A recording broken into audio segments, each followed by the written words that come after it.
기독교는 복의 종교입니다. 분명한 말씀입니다. 하나님께서 태초에 사람을 만드시고 자기 형상대로 남자와 여자를 만드시며 복을 주시며 말씀을 하셨습니다. 생육하고 번성하고 땅을 정복하고 땅을 다스리고 땅에 번성하고, 분명히 하나님께서는 최초에 우리의 조상 아담과 하와를 만드시고 제일 먼저 하나님의 마음을 드러낸 것이 복을 주셨다 하는 것입니다. 하나님께서 복을 주셨는데 그 복이 무엇이냐? 당시에는 아직 범죄하여서 죽음이 없을 때니까 우리가 생각하는 그 복이 무병장수의 복은 아닐 것입니다. 또 그 당시에는 아담과 하와밖에 없기 때문에 또 입신출세의 복은 아닐 것입니다. 당시에 아담과 하와에게 모든 것이 다 풍족하였기 때문에 물질의 풍부함이 아닐 것입니다. 돈과 권력이 복이 아닐 것입니다. 하나님께서 우리 인류에게 우리에게 주신 복은 하나님이 말씀하시는 복인데, 그것은 하나님과 함께하는 것, 하나님과 교제를 나누는 것, 하나님과 동행하는 것, 하나님의 인도하신 가운데 모든 삶이 형통하는 것, 하나님의 나라, 영원한 생명, 또 하나님 사랑이신 하나님의 그 사랑, 그런 것들이 우리에게 주신 복일 것입니다. 그래서 우리 기독교는 분명히 복의 종교는 맞지만 우리가 생각하는 그런 수준 낮은 복이 아니라 영원한 생명을 중심으로 한 하나님의 고급진 복을 우리에게 허락하여 주셨습니다. 그래서 그 복을 우리가 누리며 사는 방법이 무엇이냐, 하나님의 은혜를 받는 수단이 무엇이냐, 신학적으로는 거기에 내적 수단과 외적 수단이 있다, 그렇게 말씀을 합니다. 내적 수단이 무엇이냐, 하나님의 은혜를 받는 수단이 무엇이냐, 바로 믿음입니다. 믿음.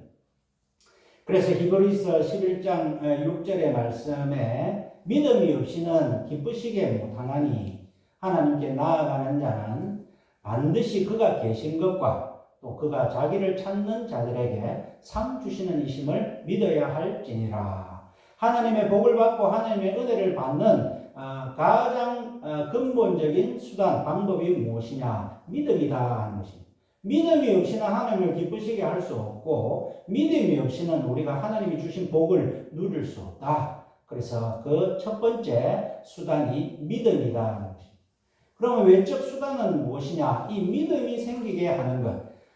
믿음을 통하여 믿음이 생기게 하여서 하나님의 복을 누리게 하는 외적 수단이 세 개가 있습니다. 그것은 무엇이냐면은 첫 번째는 말씀이고, 두 번째는 성례고, 세 번째는 기도입니다.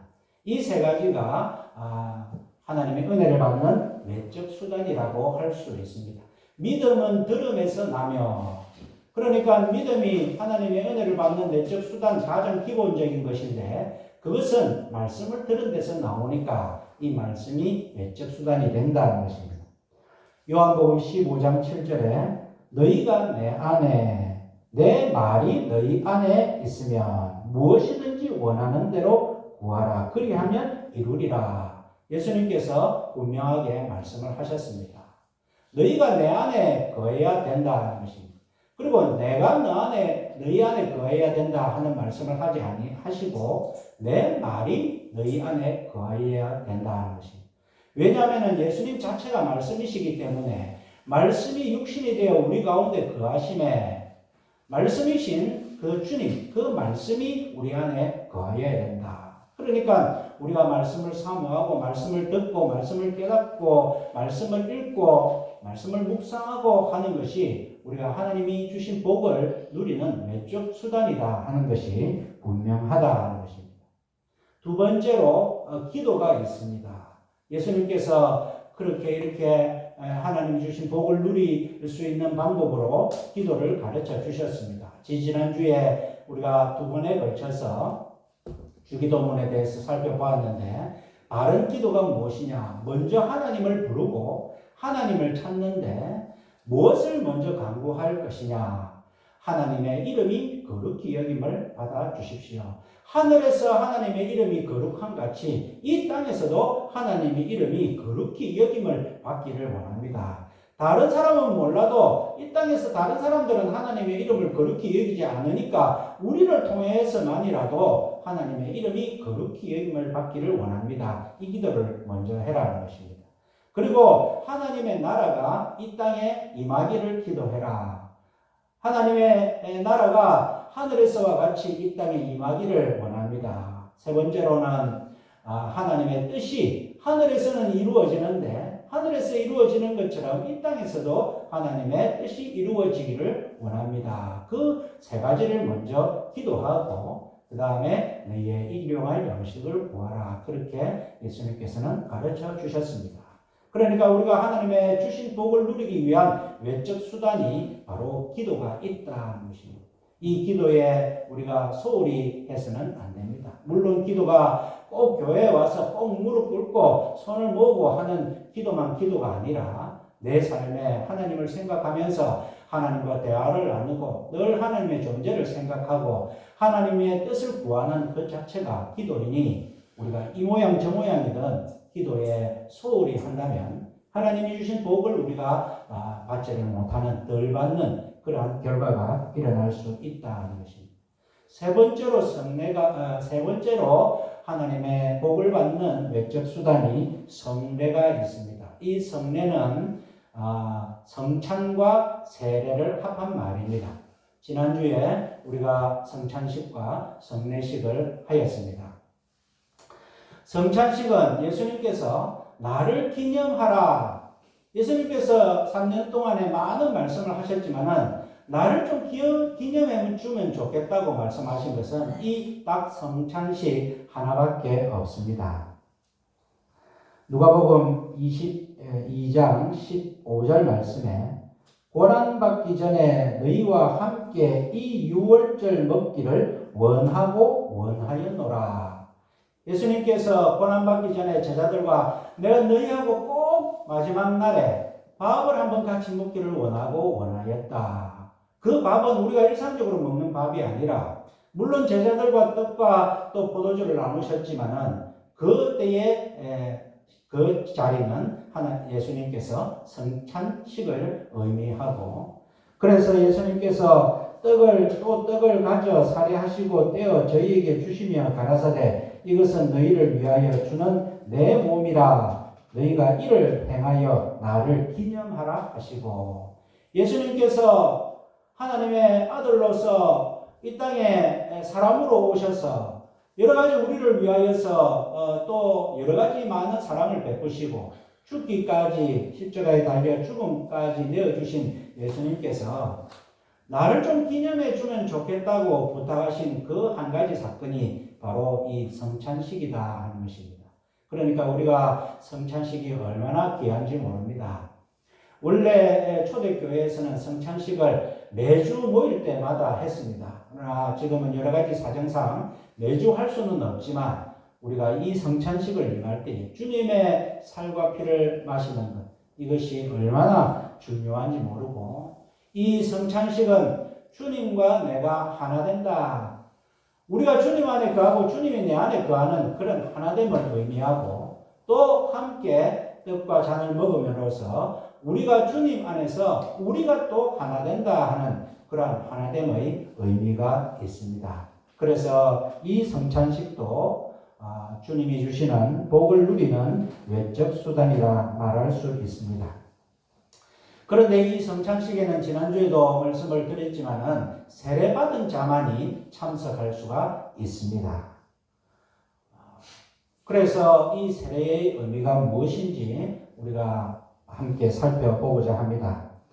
예수님께서 이 땅에 계시다가 이제 부활하셔서 승천하시기 전에 또 부탁을 하신 것이 한 가지 있습니다. 그것이 무엇이냐면은 마태복음 28장 19절에 보면 예수님께서 승천하시기 전에서 예수께서 나와 일러 가라사대 하늘과 땅의 모든 권세를 내게 주셨으니 내가 너희들에게 줄 테니까 너희들은 가서 모든 족속으로 제자를 삼아 아버지와 아들과 성령의 이름으로 세례를 주고 내가 너희에게 분부한 모든 것을 가르쳐 지키게 하라.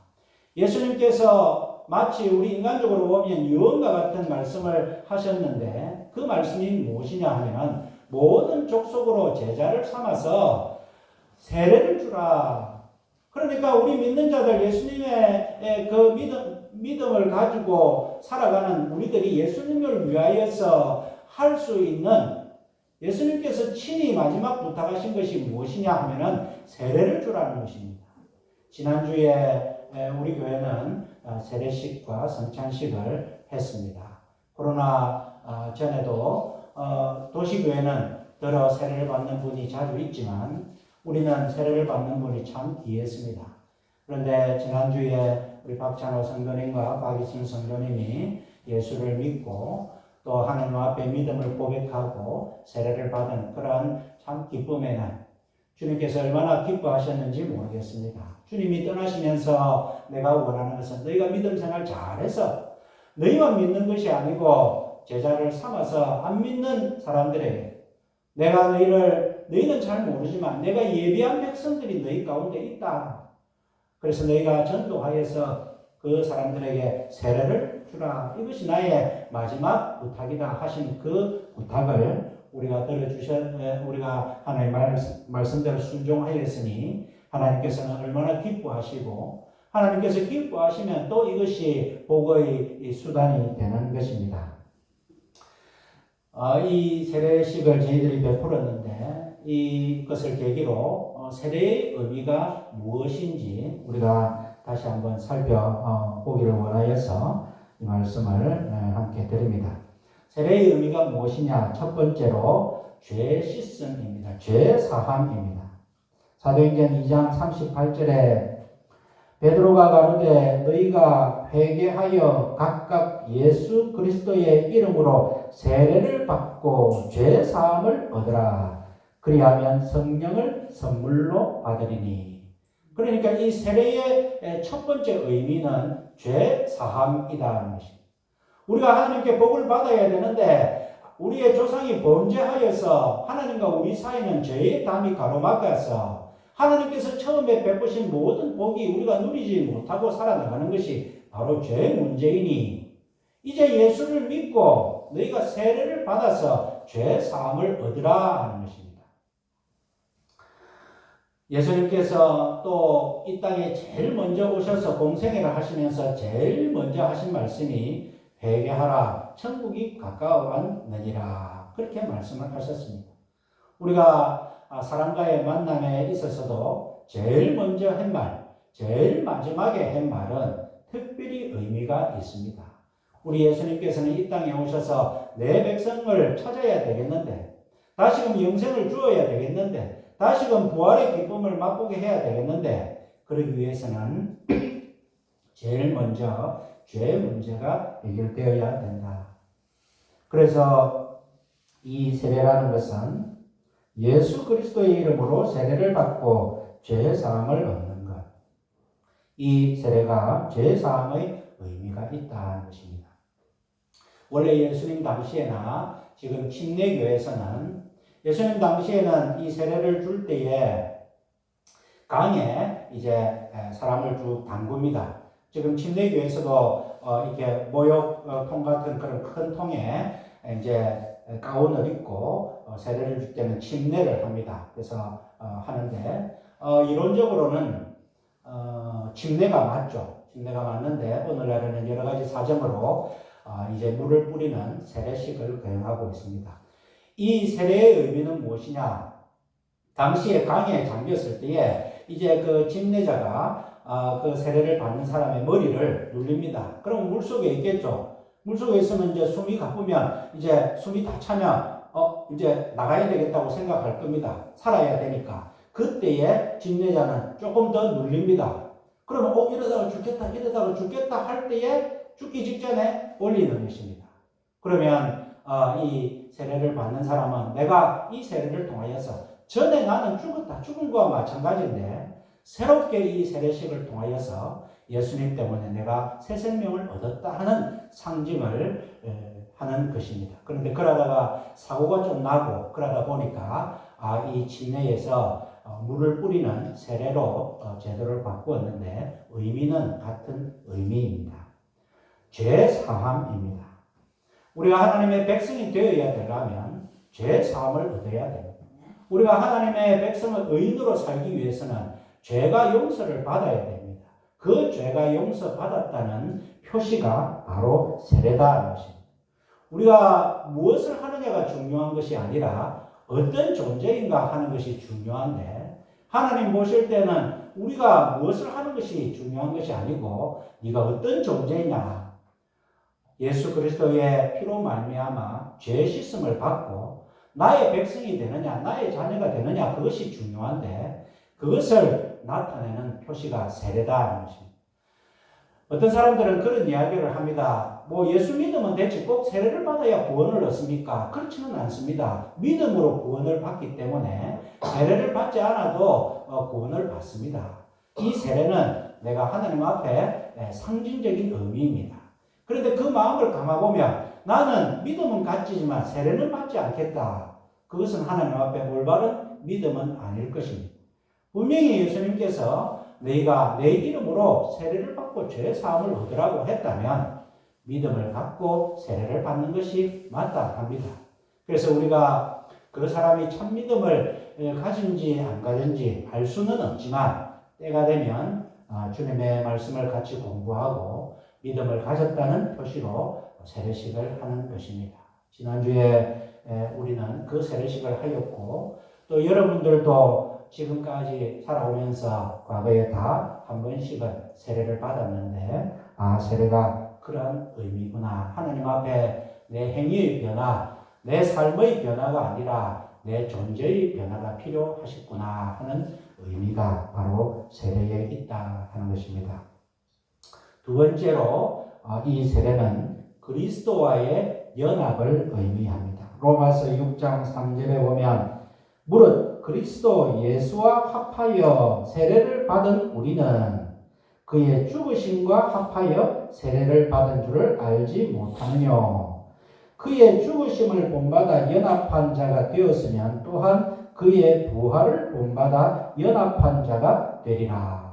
그러니까 분명히 이 말씀에는 예수 그리스도와 합한 것의 표시가 세례를 받는 것이고 이 세례라는 것은 예수님의 십자가의 죽으심과 합한 것이고 또 예수님의 부활과 합한 것이다. 그러니까 이 세례는 예수님과 합한 것인데 어떤 예수님과 합한 것이냐? 죽으심과 다시 살아나심과 합한 것이 세례다 하니까 이 세례를 통하여 우리는 그리스도와 연합하는 의미가 있다는 것입니다. 그러니까 이 세례가 얼마나 하나님께서 중요하게 여기시는지 모릅니다. 우리가 먼저 죄 사함을 받고 하나님의 백성이 되고 난 다음 물론 시간적인 순서는 없겠지만은 그 다음에 그리스도와의 연합이 되어서 그리스도와 함께 죽고 그리스도와 함께 산다는 것입니다. 이 세례를 통하여서 부활의 기쁨을 맛볼 수 있게 해주셨다는 것입니다. 얼마나 감사한지 모릅니다. 이 세례를 통하여서 내가 전에는 죄에 대하여 죽었고 이제는 다시 세례를 받음으로 믿음으로 그리스도에 대하여 다시 살아났다. 내가 새로운 삶을 살았고 지금도 영생을 누리고 있으면서 또 우리의 육신이 죽고 난 다음에 주님이 다시 오실 때 새로운 육신으로 부활한다는 이 놀라운 선물을 우리가 받았다 하는 것이 바로 이 세례의 의미다 하는 것입니다. 그러니까 우리는 이제 이 땅의 삶에 초월할 수 있습니다. 이 땅에서 여러 가지 당하는 아픔을 세상에 속한 사람들은 괴롭겠죠. 어려움을 당하고 또 무시를 당하고 모욕을 당하고 또 그렇게 하면은 괴롭겠지만은 우리는 이 땅에 속한 사람이 아니라 예수 그리스도와 연합한 사람이고 이 땅에 살면서 초월된 사람이기 때문에 그저 우리에게 어려움이 있다 하더라도 우리는 그냥 예수님의 믿음으로 가벼이 넘어갈 수 있는 것, 그것이 또 세상과 구별된 그러한 삶이다 할 수 있습니다. 세 번째로 이 세례의 의미는 성령님의 내주하심과 인도하심과 다스림을 받는 그러한 의미가 있습니다. 고린도전서 12장 13절에 보면 우리가 유대인이나 헬라인이나 종이나 자유자나 다 한 성령으로 세례를 받아 한 몸이 되었고, 지금은 우리가 신분의 차이도 없고 이 말씀이 안 와닿는지 모르겠지만 당시에 유대인과 이방인들은 엄청난, 유대인들의 입장에 보면 차별이 있었습니다. 당시에는 신분적인 사회이었습니다. 종들이 있었고 자유자들이 있었습니다. 여자와 남자의 차별도 심했습니다. 아무리 노력해도 삶이 바뀌어진다는 보장이 없는 그러한 시대였습니다만은 이 세례를 통하여서 그리스도와 연합되어서 다 한 몸이 되었다는 것입니다. 그리스도와 한 몸이 되었을 뿐만 아니라 세례받은 우리 믿음의 식구들이 다 한 몸이 되었다. 그러니까 종이나 자유자의 구별이 없다. 로마인이나 노예가 구별이 없다. 유대인이나 이방인들의 구별이 없다. 다 주님 안에 한 세례를 받았고 우리는 다 한 몸이 되었다. 그렇게 말씀을 하고 있습니다. 그래서 우리가 세례를 받았다는 것은 이제 보면 아까 너희가 죄사함을, 세례를 받고 죄사함을 얻으라. 그리하면 성령을 선물로 받으리니. 그러니까 성령을 선물로 받으니까 우리가 우리의 성식으로 우리의 이성으로 사는 것이 아니라 성령님으로 살아간다는 것입니다. 성령님께서 내 안에 머무시고 성령님께서 내 삶을 인도해 주시고 성령님께서 내 삶을 다스리는 삶이니까 이제 믿음의 삶은 차이가 난다는 것입니다. 어떤 차이가 나느냐? 영생의 기쁨을 맛보며 살게 해 주신다는 것입니다. 그러니까 우리에게 큰 어려움이 와도 하나님이 주시는 그러한 평안과 안식이 우리 가운데 있습니다. 우리가 이성적으로 억지로 평안해야 된다, 마음 평안히 살자 하지 않아도 내 속에 계시는 성령님께서 하나님이 주시는 그 기쁨을, 영생의 기쁨을, 하나님이 주시는 평강을 누리며 살게 해 주신다는 것입니다. 그러니까 우리에게 어려움이 왔을 때 세상 사람들이 보면 똑같이 어려움이 왔는데 괴로워해야 되는데 좌절해야 되는데 우울증이 와야 되는데 예수 믿는 사람들은 좀 이상하다 하는 것은 내 속에 계신 성령님께서 하나님의 평강과 안식을 누리게 해 주시기 때문에 그렇다. 두 번째로 또 깨끗한 마음으로 정결한 삶을 살도록 이 성령님께서 이 세례를 통하여서 선물로 우리에게 오셔서 만들어 주신다는 것입니다. 우리 인간은 다 부도덕합니다. 다 죄의 모습이 있습니다. 그러나 성령 세례를 통하여서 죄 사함을 받고 성령을 선물로 받은 우리들은 정결한 마음으로 살아갈 수 있다는 것입니다. 세 번째로 하나님과 동행하는 선한 삶을 살도록 해 주신다. 하나님과의 관계에 있어서 우리의 의지가 아니라 성령님께서 우리를 하나님과 동행하는 삶을 살게 해 주시고 우리는 잘 기도하지 못하더라도 성령님께서 말할 수 없는 탄식으로 우리의 기도를 대변하여서 하나님 앞에 기도를 해 주시니 우리는 늘 하나님과 제대로 된 하나님의 동행을 하면서 살아갈 수 있다는 것입니다. 네 번째로 봉사하는 삶을 살도록 해주신다. 우리의 마음속에 선한 마음이 생겨서 타인과의 관계에 있어서 이웃과의 관계에 있어서 내 마음에 성령님께서 오시니 왠지 기뻐서 다른 사람들에게 잘해주고 싶다는 것입니다. 내가 가진 것은 없고 능력은 없지만 왠지 믿음의 식구들에게 잘해주고 싶고 내가 사랑의 마음으로 이웃에게 잘해주고 싶은 마음도 죄사함을 받고 성령을 선물로 받은 우리들에게 성령님께서 이끌어주시는 삶이다 하는 것을 보게 됩니다. 그러니까 결과적으로 우리가 세례를 통하여서 죄사함을 받고 성령을 선물로 받으면 우리가 하나님이 원래 우리에게 원하셨던 제대로 된 삶을 살게 해 주시는 방편이다. 그런 말씀입니다. 그래서 오늘 본문 말씀에 물은 예수 그리스도의 부활하심으로 말미암아 이제 너희를 구원하는 편이 곧 세례라. 우리가 물로 세례를 주지만 그러나 이 세례는 우리를 구원하는 것이다. 육체에 들어온 것을 제하여 버림이 아니요. 우리의 육체에 들어옴을 제하는 것은 목욕이 있습니다. 몸을 깨끗하게 하는 것입니다. 그런데 이 세례는 육체에 들어옴을 제하는 것이 아니다. 무엇이냐? 오직 선한 양심이 하나님을 향하여 찾아가는 것이다. 지금까지는 우리가 죄인 되었을 때에 하나님이 어디 계신지 알지를 못했습니다. 하나님을 알지를 못했습니다. 하나님을 찾아갈 수가 없었습니다. 그런데 우리가 예수님을 믿고 이 세례를 받고 죄사함을 얻고 성령님께서 우리를 인도하시니 이제는 우리가 제대로 살 수 있게 되었다는 것입니다. 내가 어떻게 살아야 될고 고민할 필요가 없다는 것입니다. 이제는 이 성령님께서 우리를 오직 선한 양심이 하나님을 향하여 찾아가는 그런 길로 만들어 주셨다. 얼마나 감사한지 모릅니다. 복을 거느린 하나님께서 처음에도 우리에게 복을 주셨고 복을 누리기를 원하고 지금도 우리에게 아들을 주시면서까지 하나님께서 우리를 찾기를 원하시는 그 하나님의 마음을 우리는 이제 노력하지 않아도 하나님을 향하여 찾아갈 수 있게 되었다. 애쓰지 않아도 힘들지 않아도 하나님을 찾아갈 수 있는 길을 얻게 되었는데 그것이 오늘 이 은혜의 외적 수단인 이 세례의 의미다 하는 것을 오늘 우리에게 가르쳐 주시고 있습니다. 마지막으로 이 세례식은 기독교 공동체를 만드는 인문의 그러한 의미가 있습니다.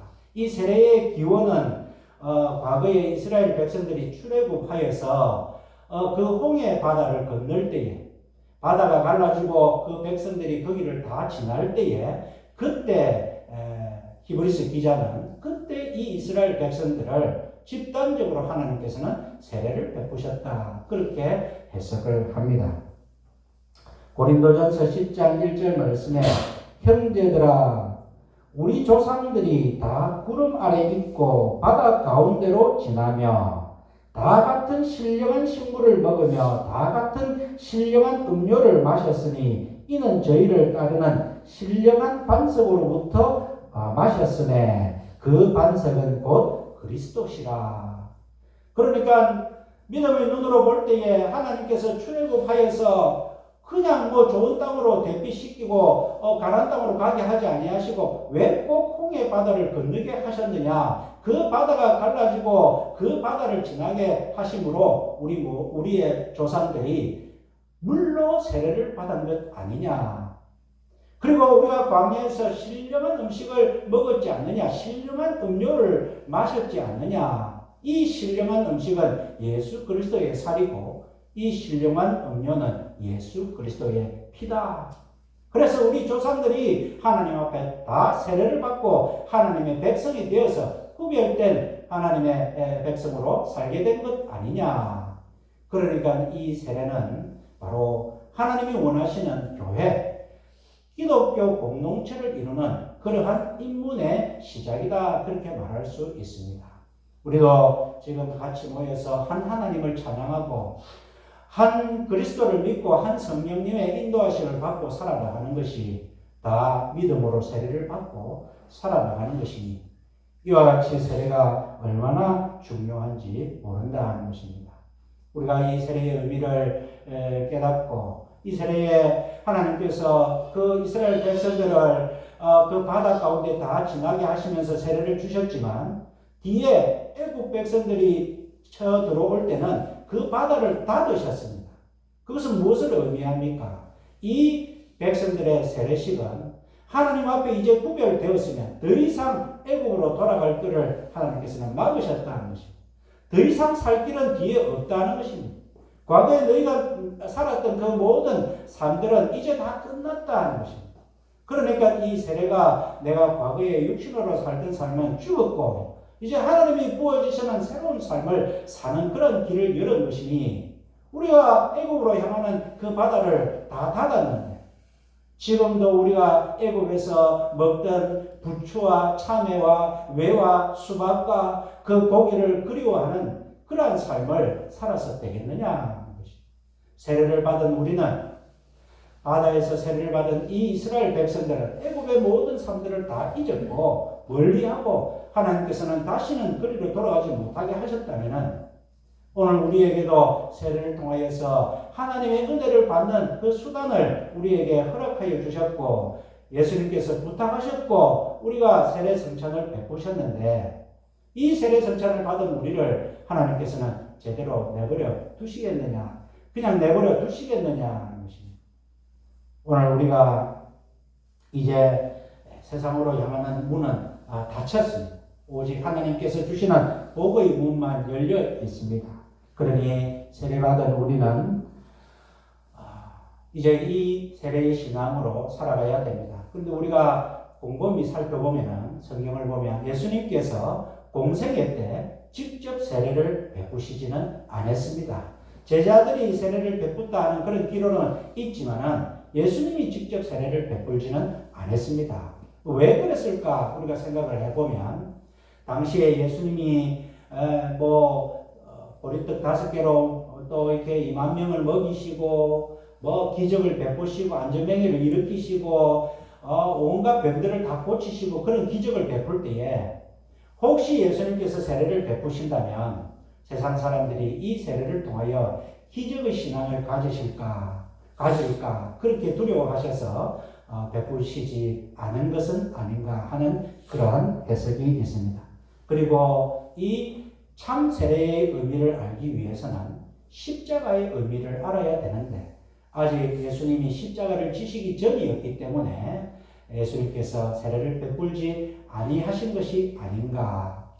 또 이 물로 세례를 주지만 예수님은 불과 성령으로 세례를 받기를 원하셨는데 예수님이 하늘나라로 가시고 또 보혜사 성령님이 오시기 전이었기 때문에 성령의 세례를 받기 위해서는 예수님께서 그 전이기 때문에 세례를 친히 베푸시지 않으신 것이 아닌가 하는 해석이 있습니다.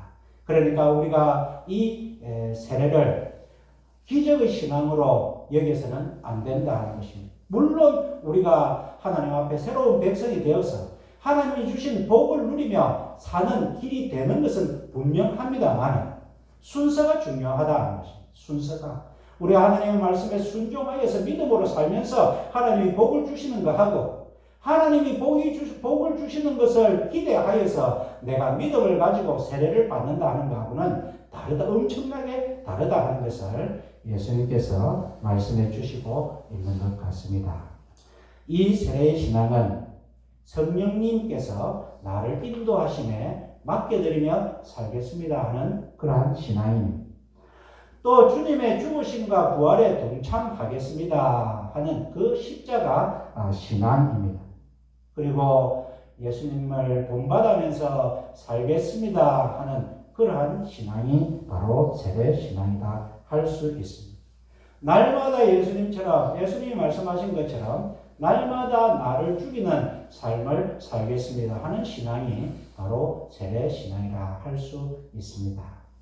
우리가 지난주에 뜻깊은 세례식을 거행하였고 우리도 과거에 다 한 번씩 세례를 받은 우리들이 이 주님이 주신 세례의 신앙이 무엇인지 오늘 말씀을 통하여 다시 한번 깊이 깨닫고 우리가 하나님 앞에 복받는 백성은 분명하고 우리가 기독교가 복의 종교는 분명하지만 순서가 무엇이냐. 내가 먼저 주님 앞에 낮아지고 겸손하고 날마다 죽는 삶을 살 때에 주님께서 우리의 모든 아픔과 형편을 다 아시고 처음에 우리를 만드셨을 때 복을 주신 것처럼 우리의 삶도 하나님께서 복으로 인도하여 주시며 하나님을 찾아가는 놀라운 길을 우리에게 허락하여 주신 그 하나님의 은혜에 감사하며 세례의 신앙으로 살아가시는 저와 여러분들의 삶이 되시기를 주님의 이름으로 축원드립니다.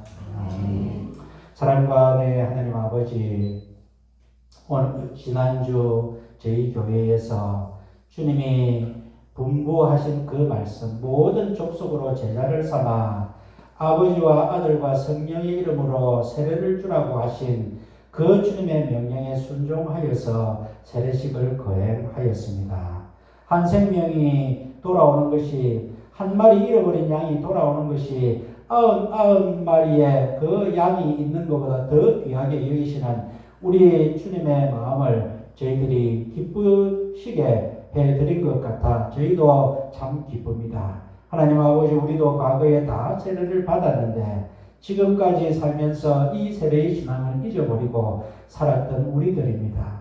오늘 말씀을 통하여서 다시금 주님이 명령하신 이 세례의 의미가 무엇인지 우리가 잘 깨달아서 우리 하나님과 우리 예수님과 성령님을 기쁘시게 하는 그러한 삶을 살아드리는 저희들 다 되게 하여 주시옵소서.